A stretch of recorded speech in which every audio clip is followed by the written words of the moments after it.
Buenas tardes, voy a explicar cómo resolver el ejercicio 11.17, en el cual vamos a generar una red de intercambiadores de calor generado por el punto pinch. Lo primero es anotar los datos que nos dan el ejercicio, que sería la variación de temperatura, nos da las corrientes calientes, las corrientes frías, también nos da la capacidad calorífica de cada una de estas corrientes y nos da la temperatura de partida, temperatura de objetivo. Ahora, lo que nosotros vamos a comenzar realizando es calculando la TS, para lo cual es la siguiente fórmula. Vamos a utilizar la temperatura de partida y esto lo vamos a restar para la variación de temperatura y lo vamos a dividir para 2, así para toda la fila, como podemos ver.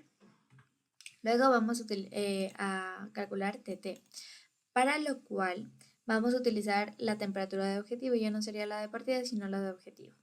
Igual le vamos a restar la variación de temperatura y lo vamos a dividir para 2, así para toda la fila. Ahora, si podemos ver, hay algunos valores que se relacionan y con estos vamos a ordenarlos en la siguiente tabla. Primero ponemos los valores más altos, que sería, por ejemplo, los positivos, que sería el 85, y después los vamos a ir anotando conforme, o sea, en orden de mayor a menor. Luego vamos a crear intervalos, por ejemplo, de 85 a menos 95, de menos 95 a menos 120, de menos 120 a menos 125 y así consecutivamente.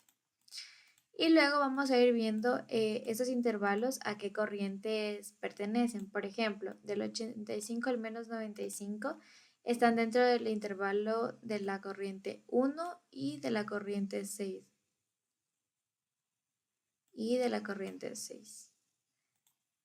Y aquí, como podemos ver, está del 1 al 6 y así con todos los demás. Luego, aquí vamos a poner, por ejemplo, ya dijimos de que estas de aquí pertenecen a la corriente 1 y 6. Entonces vamos a restar la capacidad calorífica de la corriente 1 menos la capacidad calorífica de la corriente 6. Y por ejemplo, aquí ya hay bastantes valores, entonces igual los vamos restando. Como podemos ver, algunos pertenecen a las corrientes calientes y otros a las corrientes frías. Y así lo hacemos con todos. Una vez obtenemos eso, vamos a calcular la variación de la temperatura, para lo cual simplemente vamos a restar los dos valores de la temperatura y los obtenemos. Ahora, con esto vamos a obtener la entalpía, que sería la multiplicación de lo que vimos de la capacidad calorífica, y por la variación de la temperatura ya obtendríamos la entalpía de cada uno de los valores, ya tendríamos todos los valores.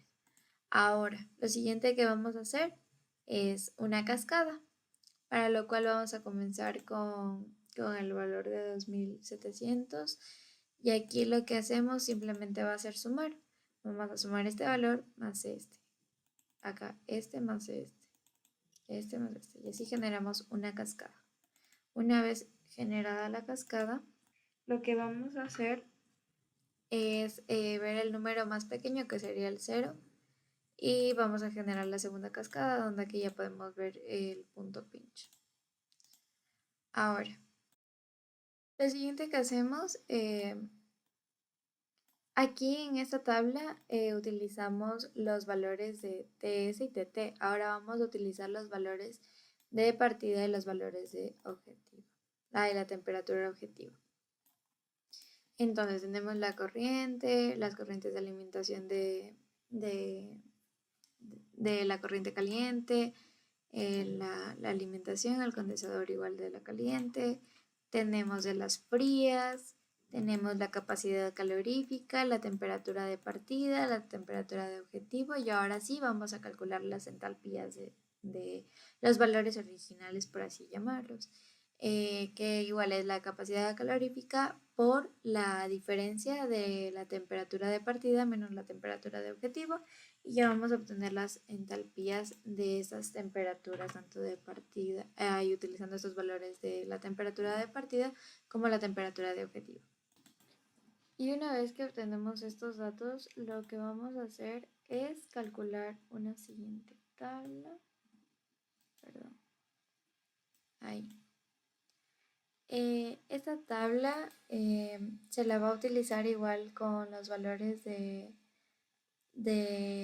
la temperatura de partida y la temperatura de objetivo. Igual, lo mismo que hicimos anteriormente, se la ordena de mayor a menor.